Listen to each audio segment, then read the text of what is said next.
prvo knjigo Varuh otrokovih dolžnosti sva napisala skupaj s strokovnjakom za vzgojo, z gospodom Markom Juhantom. Ta je stara že 3 leta in se je kar dobro prijela v slovenskem prostoru. Je čisto na vzgojno tematiko, mogoče jo že poznate. V bistvu smo se z njo začela malo preokreniti to tehnico slovenske vzgoje, ki se zapleta v pretirano popustljivost na to stran, da ne bi gledala samo permisivnost, ampak da bi se enostavno taj otroku tudi lahko postavljal kako mejo in se pravzaprav zatevalo, da se te meje tudi držijo, oziroma da se vzgaja k samostojnosti ne preko pravic, ampak bolj preko dolžnosti in dobro upravljenega dela. Ampak danes ne bo govora o tej knjigi, danes bo govora o Libi Laci Lako, ki je knjiga iz mojega strokovnega področja, ker jaz sem po poklicu logopedinja in hkrati tudi svetovalna delavka na drugi osnovni šoli v Slovenj Gradcu, že približno 20 let, že malo več.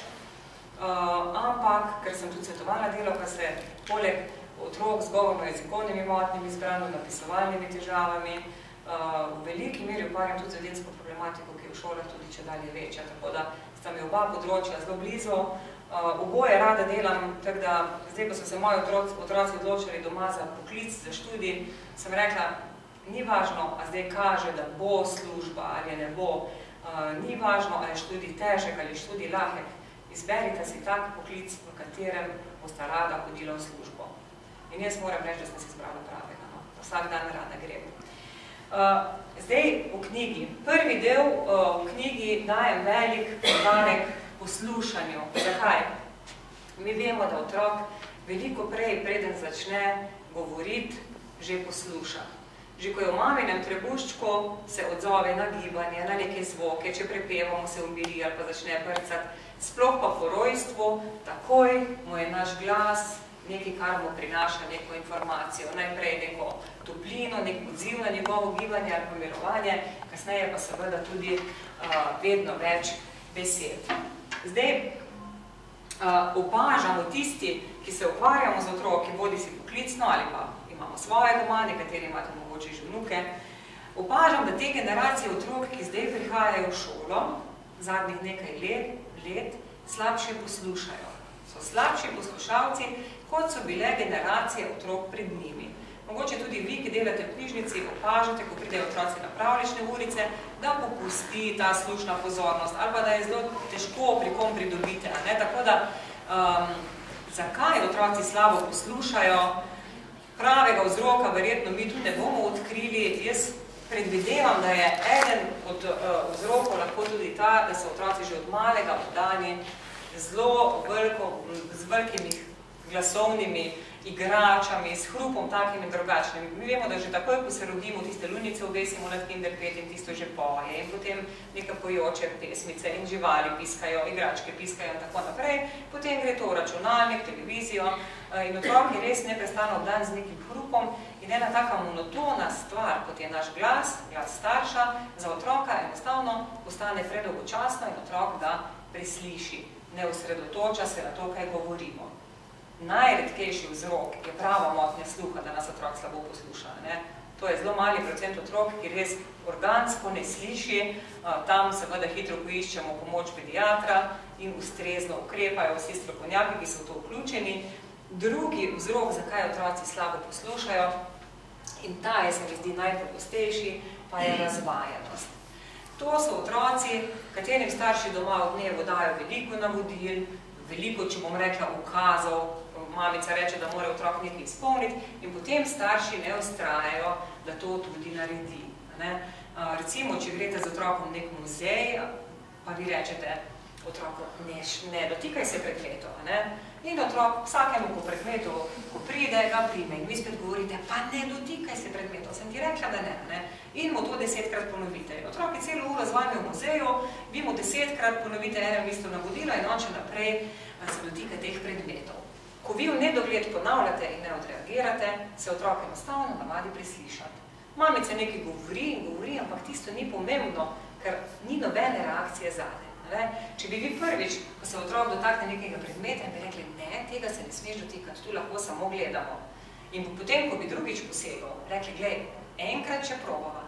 Če boš lahko zdržal to v muzeju, da se ne dotikaš, da samo gledaš, bova ostala do konca, si bova vse pogledala, drugače greva ven. In bi ga dejansko tudi odpeljali, ko bi posebej po tretjem predmetu. Tako, na tak način otroka navajamo, da je naše sporočilo za njih pomembno.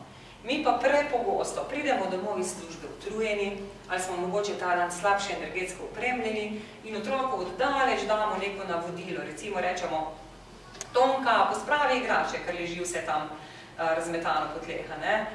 In ona še naprej veselo gleda televizijo. Tonka, sem ti rekla, igrače pospravi, potem greva v trgovino, ne? Ona še naprej lepo gleda televizijo. Grete v kuhno, začnete kuhati, Tonka, igrače že enkrat, ne? Še vedno gleda televizijo, na kar bi skuhate kosilo. Rečete, Tonka, pridi jesti, da ne bo mrzlo, preleze, pride jesti. In potem vi na hitro zmečete tiste igrače proč, ker se vam že budi v trgovino. Na tak glas otroku sporočate, da res ne rabi poslušati. Ampak naslednjič, ko se vam zdi zelo pomembno, da vas sliši, ko rečete, pazi, stoj, vas mogoče tudi ne bo slišala, ker je navajena preslišati vaš glas. Ampak poslušanje, slušna pozornost, o kateri govorim, je zelo pomembna. Ne samo za razvoj govora, ker vemo, da tudi govora se seveda učimo s poslušanjem. Tudi s posnemanjem, ampak prvo je, otrok mora slišati, da ponavlja, da lahko ponovi, ne? Tudi v šoli so veliko uspešnejši otroci, ki znajo dobro poslušati. Tisti slišijo vsa navodila in 45 minut, kolikor traja šolska ura, imajo vklopljene te svoje slušalke in dejansko poslušajo. In to so otroci, ki se bodo rabili v popoldanskem času doma manj učiti kot vrstniki, ki imajo slabo slušno pozornost. In v šoli gledajo okrog in malo sošolca rukajo in čakajo, da ura mine.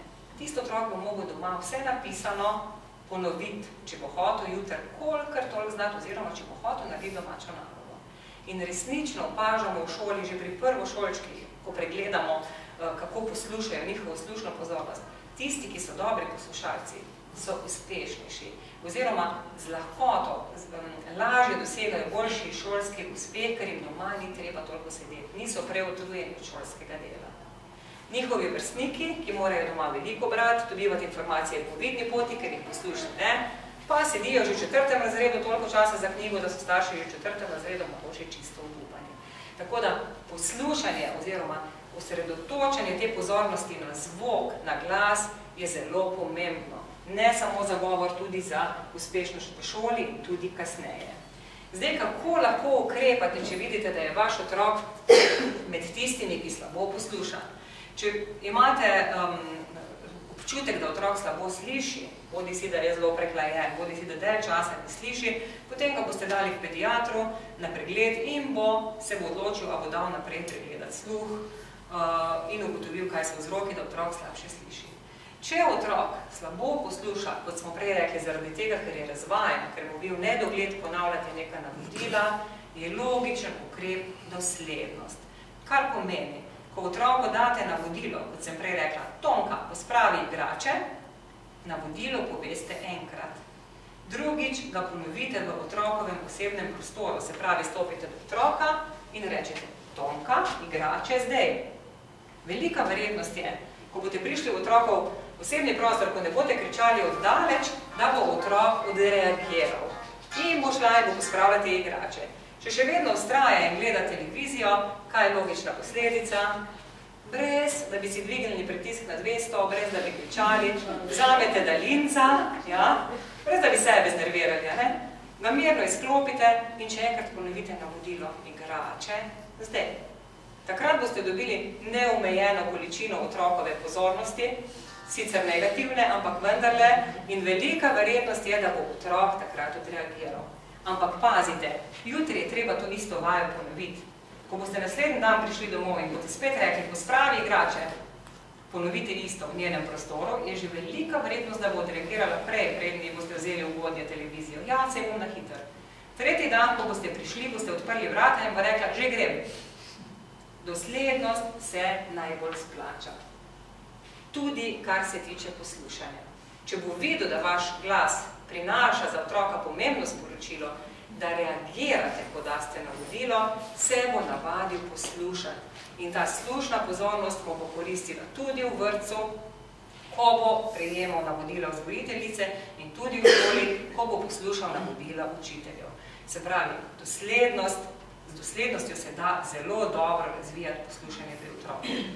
Tretji način razvijanja slušne pozornosti pa je, da sproti preverjamo razumevanje navodil. To se lahko že z majhnim otrokom igrate, da mu date nek predmet in rečete, ne vem, žogo, da je v koš, medvedka, da je na polico in preverjate, kako on razumeva navodila, oziroma ga pripravite do tega, da posluša in po vaših navodilih izvede neko aktivnost.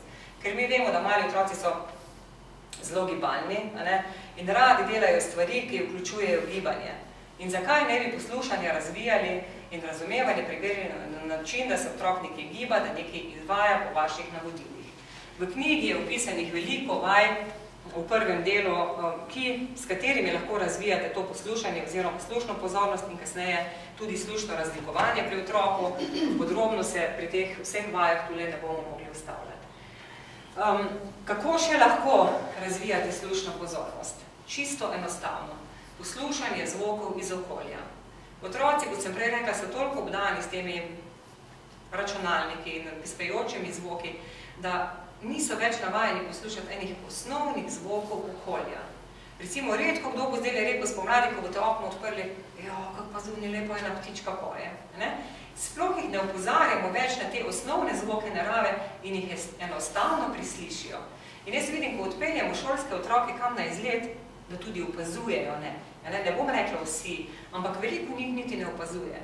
Jih peljemo recimo v Staro Ljubljano, da bi si jo ogledali, oni pa imajo tisti čredni nagon, do kioska s sladoledom, tam, ker pol vejo, da tam sladoled dobijo, ne pogleda ne levo, ne desno, tam se lahko zelo veliko dogaja, ena kitara igra, redko koga pritegne, ali pa da bi rekel, kak zvonik, ali pa grad, pogled, kak je lepo osvetljeno.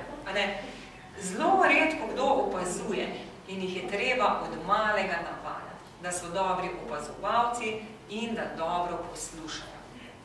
Odprite okno pa rečete, kaj sliši zunaj, zamiži, da boš lažje slišal, in bo rekel nekdo, slišim ptičko, slišim potok, eni koraki so šli mimo, tisti otrok, ki sam po sebi slabo posluša, ki je slab poslušalec, pa bo samo rekel, tovornjak je bil.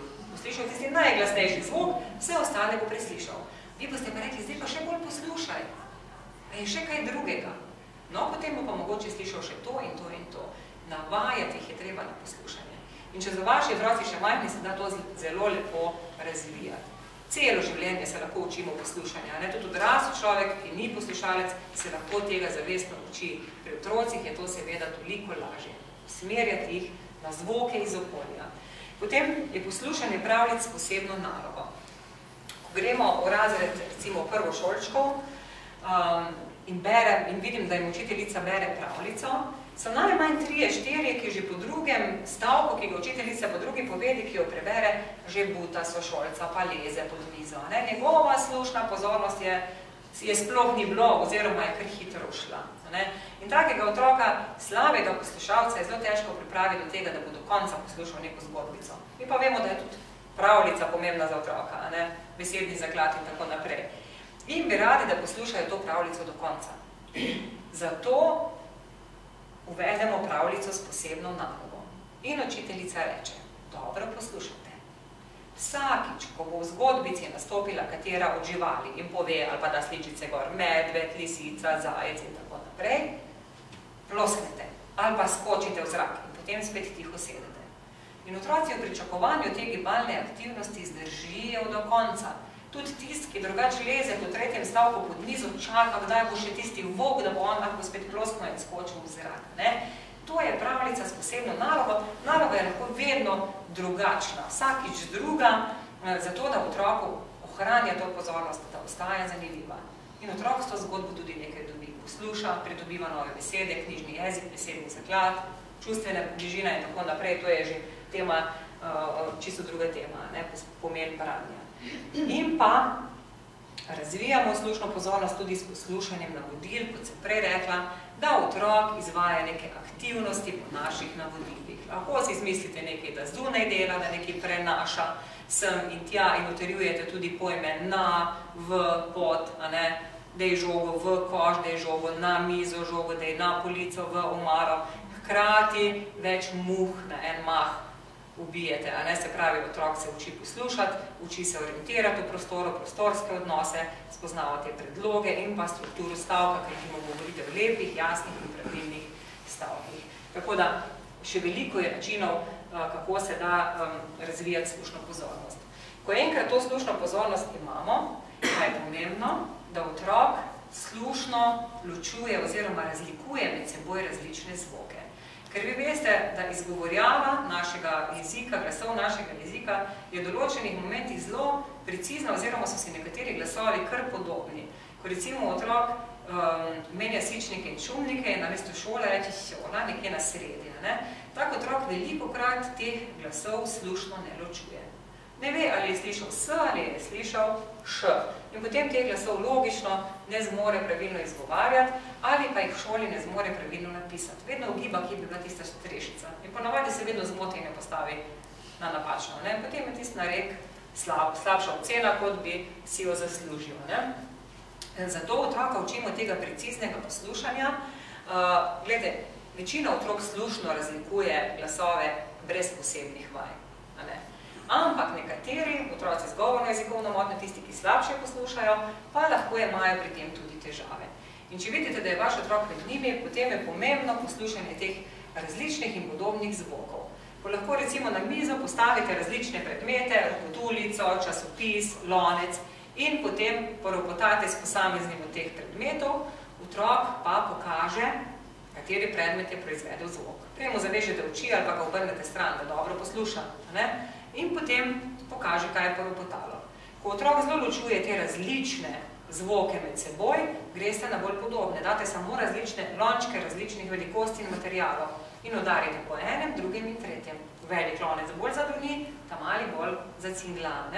In otrok ločuje te podobne zvoke med seboj. Ko to obvlada, bo lažje razlikoval tudi med seboj podobne glasove. Recimo, če otrok menja svičnike in šumnike, preverite, kako razlikuje ta dva glasova, recimo S in Š, C, Č, Z, Ž. In takrat rečete, dobro me poslušaj. To je sposoben otrok pred šolo, 5-6 let star otrok. Mlajši je težko. In rečete, dvigni roko, ko boš slišal, da rečem Š. In posluša. A, O, Š, P, L, S. Če vidite, da se zmoti in dvigne roko tudi pri podobnem glasu S, pomeni, da ni siguren, da jih slušno ne ločuje. In to vajo izvajate tako dolgo, da se ne zmoti več. Da res dvigne roko samo še pri Š. Ko to obvlada, greste na isto vajo, vendar govorite besede. Na S in Š in druge besede in mora dvigniti roko res samo pri besedah na Š.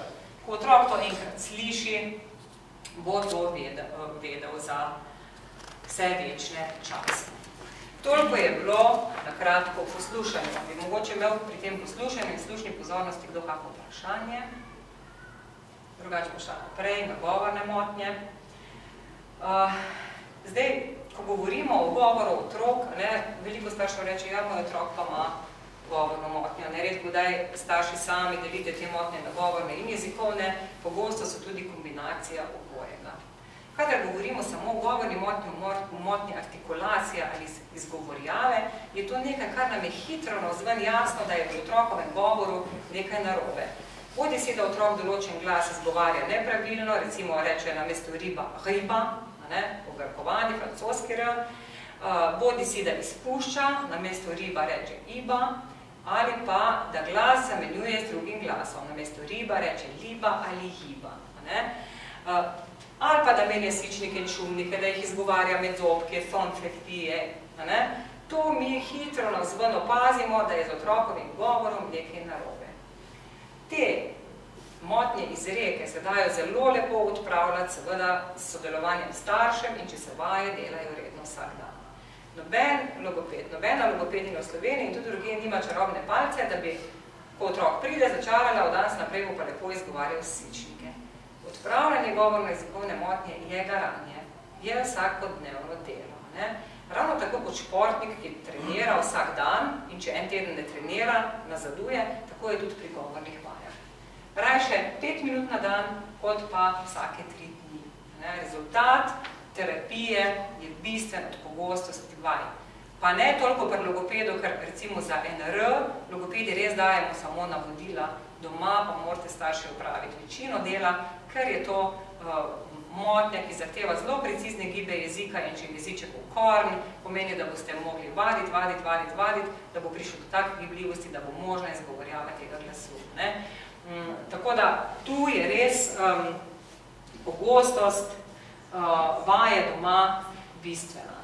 Kadar govorimo o motnji jezika, pa je to, bom rekla, obsežnejše in mogoče trši oreh za odpravljanje oziroma za korekcijo in lahko jezikovna motnja ostaja skozi celo življenje, kar pomeni, da otrok se bo celo življenje malo težje mogoče govorno izražal, da mu ne bo tako z lahkoto šel iz ust, kot recimo gre tistemu, ki teh težav nima. Kako se kažejo? Lahko gre tu že zelo zgodaj, se pokaže zaostanek v govornem razvoju, recimo, da 4-letni otrok še ne govori stavkov, da ima skromen besedni zaklad, pa so stavki zelo nepopolni, da zelo zaostaja za svojimi vrstniki. Potem je tu slaba struktura stavka, recimo 5-letnik reče vaza, miza, ne reče vaza je na mizi, izpušča predloge, ima napačne končnice, pogosto tudi glasove izgovarja napačno in je zaradi tega govor slabše razumljiv. Potem je tu opazen skromni besedni zaklad, se pravi, otrok se ne spomni določenih besed, ne zmore jih priklicati, kaj je to? Se reče, ne more se spomniti. Nepravilno izreko glasov, lahko enega, lahko več glasov napačno izgovarja in pa značilno za motnjo jezika je, da ima tak otrok tudi težavo pri razumevanju govora. On tudi slabše razume, kar mu govorite in če mu date neko navodilo, ga mogoče ne bo izvedel zaradi tega, ker vas ne razume. Kadar govorimo o jezikovni motnji in pri otroku opazimo nek zaostanek na področju jezika, je vedno zelo pomembno preverjati to, kako nas otrok razumeva. Lahko se zgodi, da 3-letni otrok zelo slabo govori, da izgovarja neke posamezne besede, ki jih ne povezuje v stavke ali pa tvori zelo kratke stavke, mama, pa, recimo. In so starši zelo zaskrbljeni. Pomembno je, da preverijo, kako pa njihov otrok razumeva. Če mu je jasno, ko rečejo, pokaži to, pokaži kužka, prinesi mi žogo, odnesi babici koš in tako naprej, da razumeva vsa navodila, da razume, kaj mu starši pripovedujejo, da vidijo, da razume tudi, ko gledajo slikanice, da pokaže prave stvari in tako naprej, potem ni razloga za preplah. Potem je velika verjetnost, da se bo otrokov govor lepo razvil, kadar je razumevanje otroka popolnoma v redu, da vidimo, da ima tisto iskrico, da takoj po domače povedano zakapira, ko mu nekaj rečemo. Če je pa v tem, ko opažamo velik zaostanek v razvoju jezika otroka, moteno tudi razumevanje, da vidimo, da ne razume našega navodila, da čaka, da mu pokažemo, da se ustavi, da ne ve, kaj bi naredil, da ko mu rečemo, da pokaže določen predmet, razmišlja, kaj bi pokazal, ne pokaže točno pravega, potem pa je to znak, seveda, da starši poiščejo pomoč logopeda, tudi če je otrok še zelo majhen. Vedno mora biti vodilo pri tem, kako je govor razvit, predvsem razumevanje, kako otrok razumeva. Ker veliko kdo, tudi če imate doma 2 otroka, pa je recimo starejša punčka, pa rečete, ta je že pri 2 letih je že toliko povedala, naš fantek pa je star 2 leti, pa še sam par besed pove. In tudi individualne razlike so glede na spola.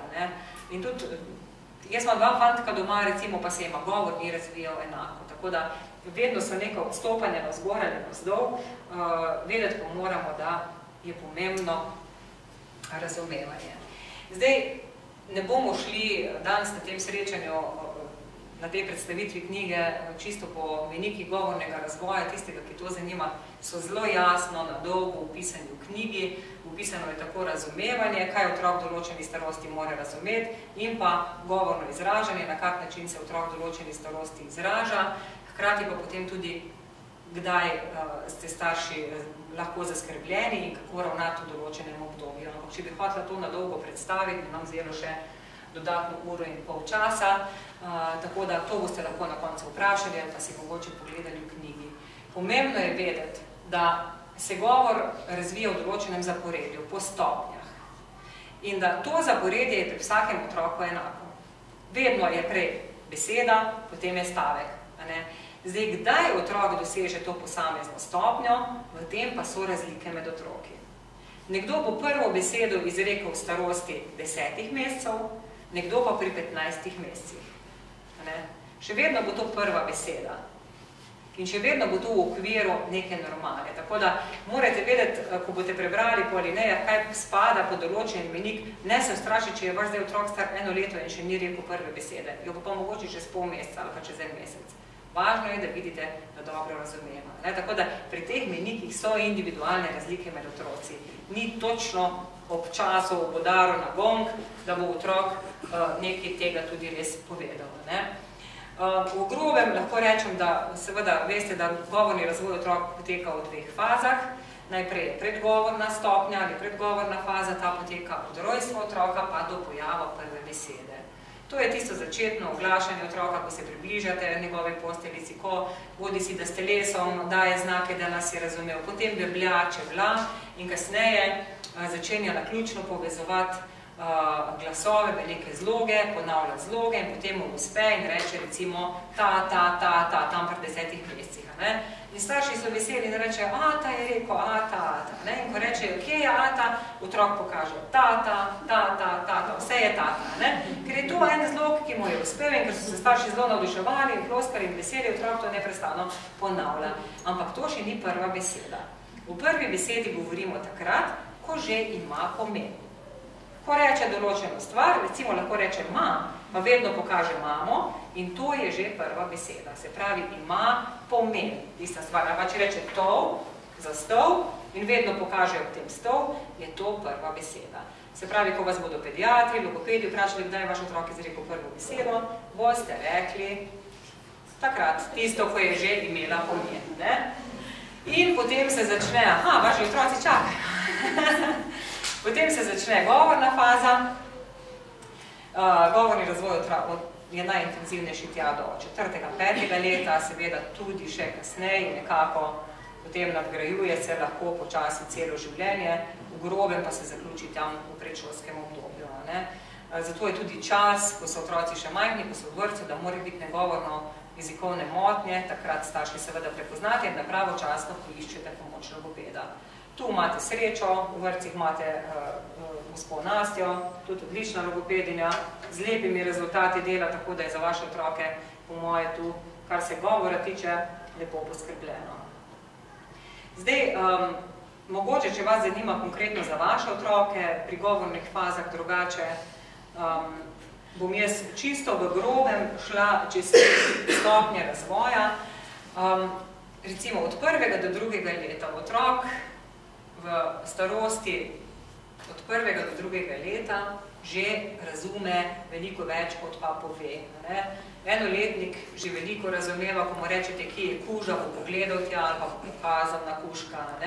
Zato nič ni odveč, ko vi greste na sprehod in je otrok še v vozičku, star še manj kot 1 leto, če mu vi opisujete, če mu razlagate. Če je to 7-mesečni otrok, ki že sedi in opazuje svet okoli sebe, si želi vašo razlago. Ko pride kuža nasproti, otrok ne ve, da je to kuža. Dokler mu vi tega ne poveste. In ko vi rečete, glej, kuža je lep, kuža ima smrček, joj, tačke ima kuža.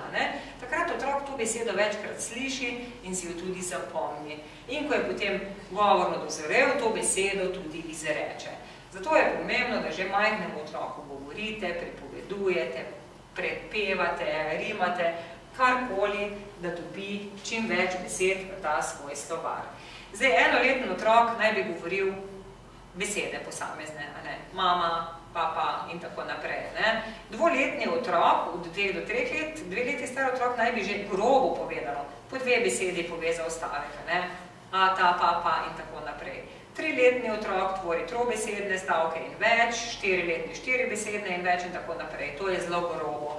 Bolj natančno si boste seveda sami pogledali v teh menikih govorno-jezikovnega razvoja.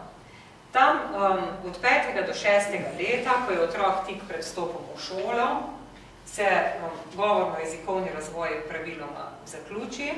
Takrat pravilno izgovarja vse glasove, se pravi pred vstopom v šolo bi jih mogel znati in že uporablja pravzaprav stavke odraslega človeka, lahko že pripoveduje, samostojno opisuje, se vključuje v dialog in govor takega otroka mora biti kar razumljiv. Čeprav vam bom povedala, da jaz delam kot logopedinja na šoli in v prvih razredih imam vsako leto še kakih 5 do 7 otrok iz vsakega razreda, ki še slabo govorijo.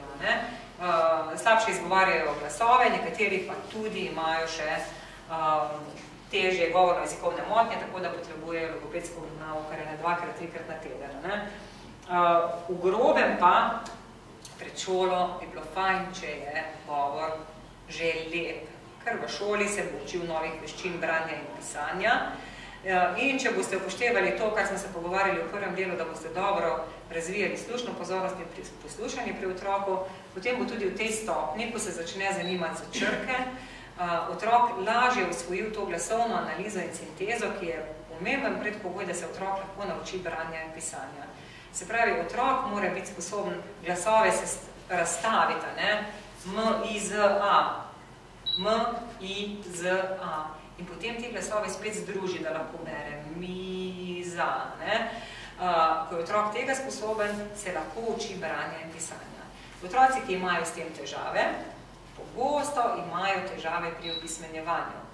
Pri branju se zatika, pri pisanju se zatika in potem ugotovimo, da enostavno je problem v poslušanju. Tako da, ko potem delujemo na to področje, se tudi te ostale stvari izboljšajo. V tem obdobju se morda otrok začne zanimati za črke.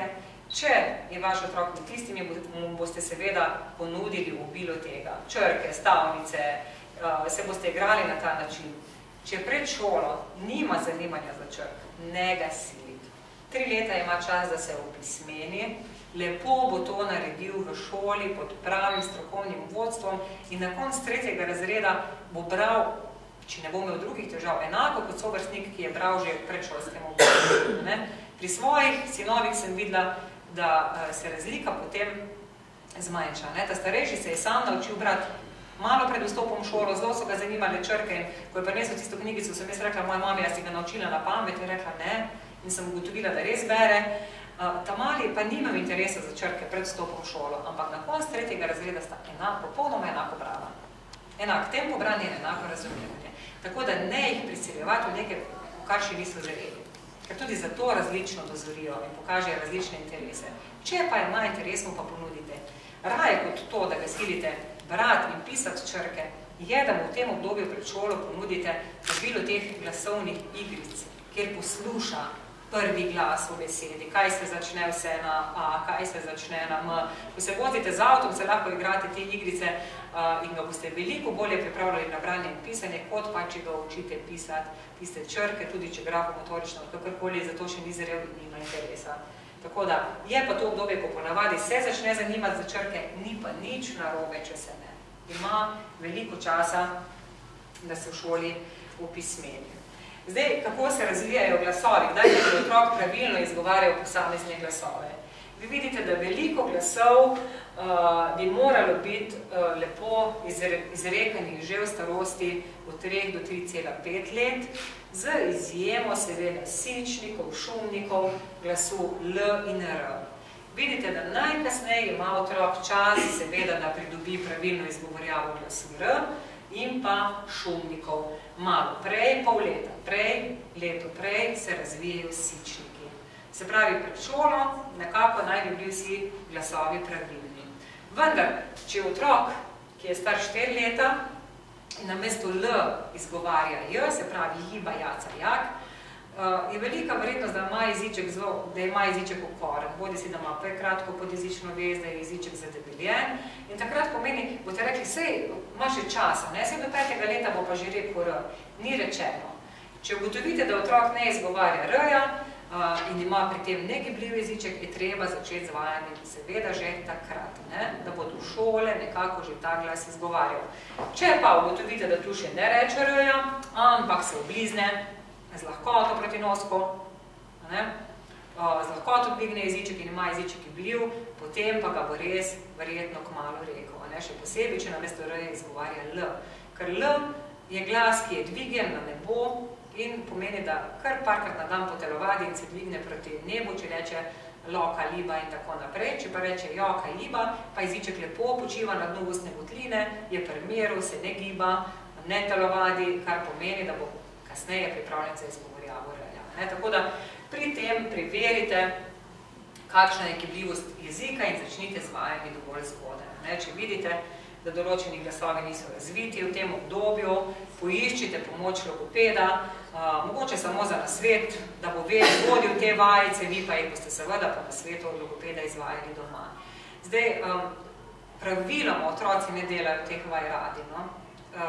Na začetku morda jim je še zanimivo, ker pa je treba toliko vaditi, ali za cičnike, šumnike, ali je to še posebej če jeziček gibljiv, je treba otroke malo zmotivirati.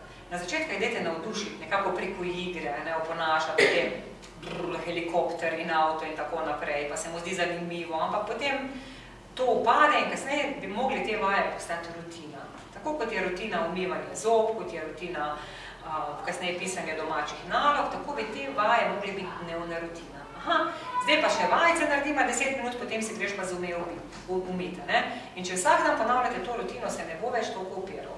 Če pa vsak dan moledujete, a bi midva šla zdaj vajice narediti normalno, da bo rekel ne, če ga boste vprašali, a bi, seveda ne, otroci so narejeni na ugodje, vajice pa niso ugodne. Za nalogo ga tudi ne boste sprašvali, a bi ti danes naredil domačo nalogo. Ne boste, naloga je za narediti. Isto je za vajice. Na začetku naj bodo igrive, kasneje pa rutina. Vajice, a smo že naredila, nismo, hitro zdaj 10 minut, ja pa ne bom, hitro 10 minut, potem je risanka. Gled, če ne bo zamudil risanko, fajn je, da se to da, recimo, če proti večeru, 10-15 minut imamo časa, potem imaš risanko. Jo, je škoda, gled, da se upiraš, risanka ne bo, ali pa nekaj, ampak pravljica bo danes toliko krajša, neko posledico mora imeti toliko časa, da to postane rutina. Potem je pa delal z lahkoto, ker tu res ni drugega kot vaditi. Samo od sebe se izreka redko kdaj izboljša, še posebej, če gre tu za negibljivost jezika, kadar je pa motnja jezika, pa tako in tako je treba vaditi. Zdaj, v teh motnjah artikulacij, ki sem govorila, najpogostejše so dislelije, to so razni motnji, ki jim rečemo sigmatizem, ko napačno izgovarja sičnike in šumnike, rotacizem, ko napačno izgovarja r in še veliko drugih motenj. Zakaj otroci toliko slabše govorijo, kot so včasih? Zakaj imamo logopedi obravnavi toliko več otrok? Malo je kriva ta splošna, mogoče slaba motorika, ker vemo, da otroci več ne plazijo, ne plezajo, nekako sedijo, čakajo, so postreženi. Malim otrokom nam je mamca dala kaj škurjo kruha in smo tisto grizli. In ko se je malo zaletelo, nas je malo butno na pohrbtu ali pa stresla, pa nam je dala drugo, pa smo grizli naprej. Kar pomeni, cel ta govorni aparat je delal, žvečili smo, jezik se je premikal, požirali smo. Ko smo se zaleteli še tu, je še to delovalo, ko se je kruh zaletel. Zdaj pa damo kašico, ko je sam lepo pogotne, v trenutku, da se ja ne bi kaj zaletelo. Ampak s tem, na nek način, ko toliko hočemo otroku prešpariti nekih nevarnosti in ne vem česa, jih zelo omejujemo v gibanju. Naj bo to gibanje govoril, pa tudi splošno gibanje. Bog ne daj, da bi otrok lezel, če so tla malo mazana kje, ali pa naj plazijo, vse si bodo umili roke, pa še razkužni bote lahko, če ste bolj med tistimi. Ampak ne, tu bom čisto v tem logopedskem predavanju še dodala to ne vzgajati sterilnih otrok. Ne tista pretirana bojazljivost, ničesar se ne sme dotakniti nič, pazi, da ne boš padel, pa naj zleze 2 veji gor, sest se vi zraven, če bo padel, ga boste pobrali, pa odpeljali zdravniku. Hudo bo, ko bo star 10-12 let, ko bo prvič padel z drevesa, pa vas res ne bo zraven. Naj pridobivajo izkušnje take in drugačne, gibalne izkušnje morajo pridobivati, če hočemo, da bo tudi ta govorna motorika, fina motorika za pisanje, da bo dobro razvita. Ogromno prvo, drugo šolčkove, ki ne znajo loviti žoge, ne znajo. Atek nikoli nima časa, da bi se šel z njimi metati žogo. Vse, kar je vodeno, treningi so, judo je, to, tam neke stvari so. To, kar je pa nekih naravnih gibanj, da greste ven in si otroku lupi z nožom eno palico, pa nekaj naredi, ali pa da si žogo podaja, ali pa brca, tega pa ni povezano s stroški. Jaz sem prepričana, da žogo ima doma vsak otrok. Vprašanje pa je, če imate, kak si vzame čas za brcanje žoge. In zato, da greta v novosti, nalomite kakve veje, kaj naredita. Tako da ne pozabljati tudi na to motoriko otroka, da se giba na različne načine. Potem eno z roko je slaba slušna pozornost, o tem smo že veliko govorili, zato ne bom zdaj ponavljala, treba se osredotočiti tudi na to in razvijati. In pa včasih tudi slab govorni model, recimo, ko nekdo od staršev napačno izgovarja, recimo glaso H, in potem otrok veliko časa preživi s to mamico in se nauči napačne izreke, čeprav je jeziček dovolj gibljiv, da bi otrok to pravilno izrekel, vendar je bil govorni model tak in otroka je posnemal. Tako da z otrokom govorite čim bolj pravilno, s čim manj pomanjševalnicami, nič pootročeno, ker pol naenkrat bi pa radi zdaj pa lepo govori. On pa ve samo jabučki, pa papat, pa ajat, pa kupat, pa se mora pa novo besedo naučiti, spata, ne? Zakaj ne bi že kar od začetka otroka naučili na pravilno besedo, ne tega pootročenega govora. Zdaj, kaj lahko vi naredite za samo to izreko, da bodo otroci bolj pripravljeni, da bojo lahko določene glasove pravilno izrekali? Lahko so to čisto enostavne vaje, zdaj le v opust, lahko se narišete v enega klovna in se igrate fejst, raztegujete usta, in otrok vas v tem posnema. Potem, da usmeri ta zračni tok, ki mora iti za sičnike in šumnike po sredini jezika, lahko utrgate košček papirja, ga date na mizo in otrok piha in spravlja to v nek gol. To se zdi fantom fajn, drugače oni brez veze ne bojo neki pihali. Če jim pa naredite en gol, pa eno vatico, pa papirček, pa pihajo, z veseljem pihajo deklice, pa mogoče kakšne vetrnice in tako naprej. In usmerjajo ta zračni tok po sredini. Potem stisk ustnic. Veliko otrok diha skozi usta. Bodi si zato, ker so neprestano prehlajeni, imajo povečano žrelnico, kakorkoli zaprto to pot dihanja, potem pa nekateri zgolj že iz navade. Recimo, mamica reče, je imel povečano žrelnico, pa so ga operirali, ampak še vedno takle diha. Ker otrok se je navadil in ta spodnja mišica, ki drži spodnjo čeljust, je postala ohlapna. Ker če otrok neprestano takle sedi pred televizijo, in takle diha, enostavno ta mišica ne upravlja več dovolj dobro svoje funkcije in ostane ohlapna. In tudi posnej, ko je ta dihalna ovira odstranjena, otrok še vedno ima spuščeno to spodnjo čeljust in ne diha tako, kot bi mogel. Zato je za te otroke, ki ne zapirajo tako pogosto ust pri dihanju, se pravi, da so navajeni na ta način dihanja, so čisto enostavne vaje. Prime en list papirja, ga stisne z usti in ga prenaša okrog po prostoru. Pri tem lahko teka, hodi, skače, važno je, da mu ne pade iz ust. Malo ga stisne in ga nosi. Zdaj, če to naredite, ko prejete iz službe, ko bi radi 10 minut miru, boste imeli krasni mer, otrok bo s tistim papirjem v ustih, vado bo to vajo, hkrati boste pa vi lahko malo preklopili iz službe na dom, 10 minut tišine in potem se bodo začeli pogovarjati in poslušali, kaj je bilo v dnevu novega. Malo za hec, malo za res, ampak resnično je zanimiva vaja. Lahko tudi druge male predmete prijema, ne tako male, da bi mu zdrsnili v grlo, tudi kako slamco in jo prenaša, ali pa malo vode, prvo osrknic slamco pa zadrži, ali pa papirček na koncu prvo osrka, da se gor na slamco prilepi, in to drži, so tudi take osrkovalne vaje, ki so tudi drugače koristne, tako da se da marsikaj narediti. Vaje za razgibavanje jezička, veliko otrok, kot sem rekla, ima okorn jezik, ti ne zmorejo izgovarjati l-ja, r-ja, šumnikov, ki so tudi izgovarjajo na zgornjem nebu. To so ene take ostale vaje. Lahko oponašega komuca pije mleko, steguje jeziček iz usta, kako se oblizuje. Pomembno je videti, da otrok res stegne jeziček, ali se samo matra pa glavo tliši nazaj. Takrat pomeni, da jezička ne more stegniti, da se z glavico pomaga nazaj. Če ima okorn jeziček, pomeni, da boste veliko teh vajic delali vsak dan, lahko tudi v avto, med vožnjo, ko se peljete, izkoristite čas in razgibavate otrokov jeziček. Uponašanje konjička, kleska mora fajn dvigati jeziček, se razteguje ta jez, jeziček dvigne čim dlje proti nosku, važno je, da naredi tak špiček, da ni oglad jeziček, kako obrni avto, helikopter, to je že malo težja vaja, da jezik trese med usti. Tu se jeziček že kar fajn trese. Če pa otrok ima dobro gibljiv jezik, se pravi, se z lahkoto oblizne, ga dvigne proti nosu, pa kljub temu ne izgovarja glasu R, pa pomeni, da ne pozna pravega mesta izgovorjave, sicer bi ga lahko rekel, takrat je pa zelo v redu tudi vaja td, td, td, td, td, palček skače, td, td, td. R najpogosteje pride iz kombinacije tr, 3, 13, 30, ali dr, drina, dreto, ali br, brati, brat, branje. Redko kdaj otroku uspe R iz besede riba, rad. Včasih potem dvigne raje zadnji del jezika, riba, ker mu je to lažje, kot pa da bi zatresel prvega. In potem se nauči tega napačnega reja, kar je teže odpravljati, kot pa če bi otrok rekel še naprej liba lajše. Zato, če začne s tem H-jem pogrkovanjem, kar usmerite ga reč nazaj na L, liba in boljše, kot pa, da se nauči tega nepravilnega reja. Tako da iz teh kombinacij R najprej uspe.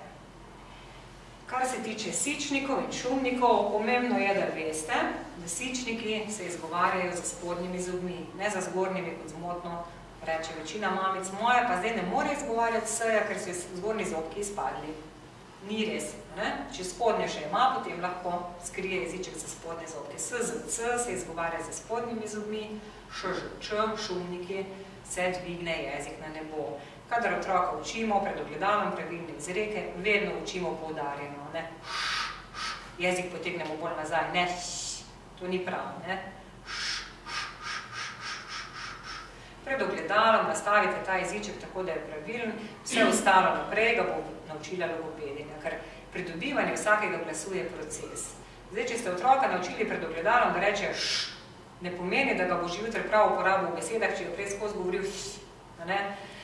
To je proces. Najprej se nauči posamično ponašati š, potem v zlogih ša, še, ši, šo, šu.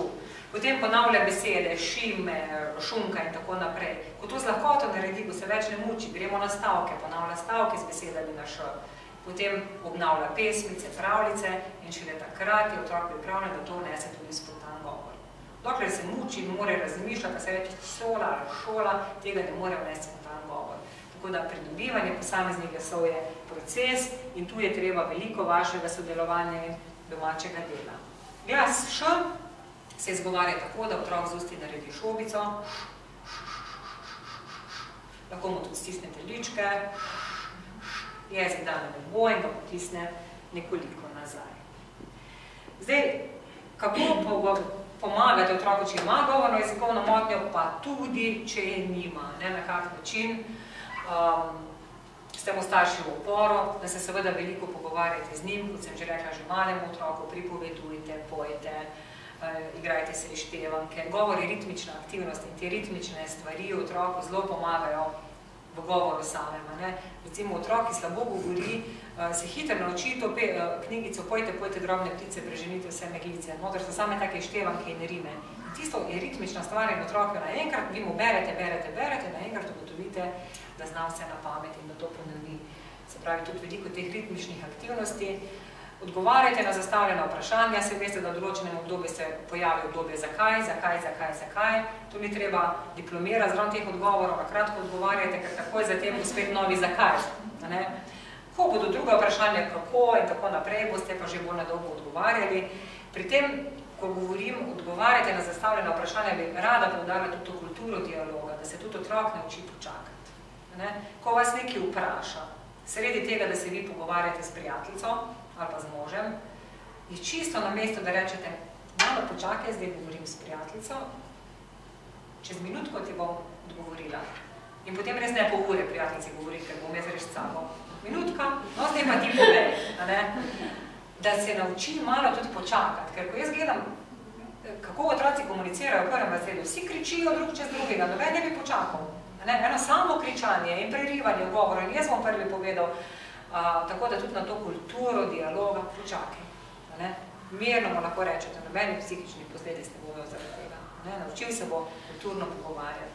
Že majhnemu otroku berite, pripovedujte pravljice, s tem date največjo doto, veliko doto za življenje, ne bom rekla največjo, ampak ogromno. Otrok ima bogat besedni zaklad, bolje funkcionira v življenju, lažje v šoli, obnovi vsako snov. Če otroka vpraša učiteljica, pove nekaj v svojem domačem kraju, otrok ima bogat besedni zaklad, bo to tekle stresov, brez da bi pogledal učbenik, ali pa v zveze, kaj so si zapisali. Vse bo spomnil, aha, tam imamo knjižnico, pa hodimo po knjige, v kinodvorano lahko gledati kakšne filme in bo to lepo oblikoval. Otrok ima slab besedni zaklad, ali pa ima jezikovno motnjo, bo zelo težko otvoriti te stavke, ne bo se spomnil besed in se bo to snov raje učil na pamet. Ampak, ko bo te snovi preveč, tako otrok potem umaga v šoli in lahko dosega nižji uspeh, kot bi ga na njegovo bistrost sicer lahko.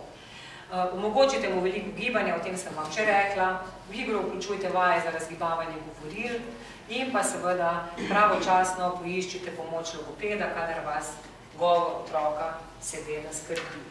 Za konec bom čisto na kratko rekla še v veclanju. Se pojavi pogosto pri otrocih v predšolskem obdobju, največkrat v starosti od 2 do 4 let, takrat, ko se govor najbolj intenzivno razvija.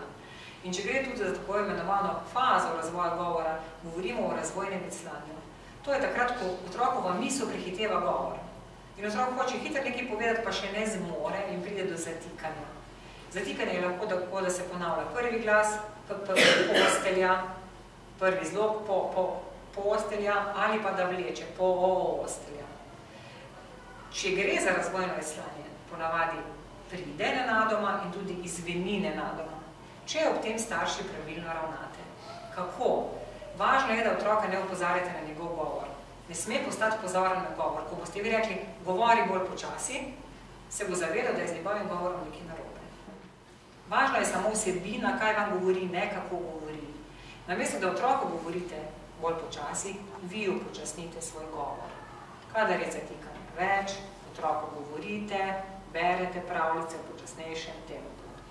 Takrat, kadar je zatikanje več, ga tudi ne silite naj veliko v tem dnevu govori. Raje prepevajte. Ko otrok prepeva, ne je clan. Takrat lahko pojete in se oba imate lepo. Pomembno je, da tudi pred njim ne govorite, zase sem čist zaskrbljena, veš, kak je clan. Ko otrok to sliši, pomeni, da spet se bo zavedal, da je z njegovim govorom nekaj narobe. Če boste pravilno postopali, vi počasi govorili z otrokom, ne govorili na mesto njega, ne zahtevali, da govori bolj počasi, če boste vredili nek dnevni ritem, da bo umirjeno okolje potekalo v določenem dnevnem zaporedju, potem je velika vrednost, da bo to izmenjalo samo.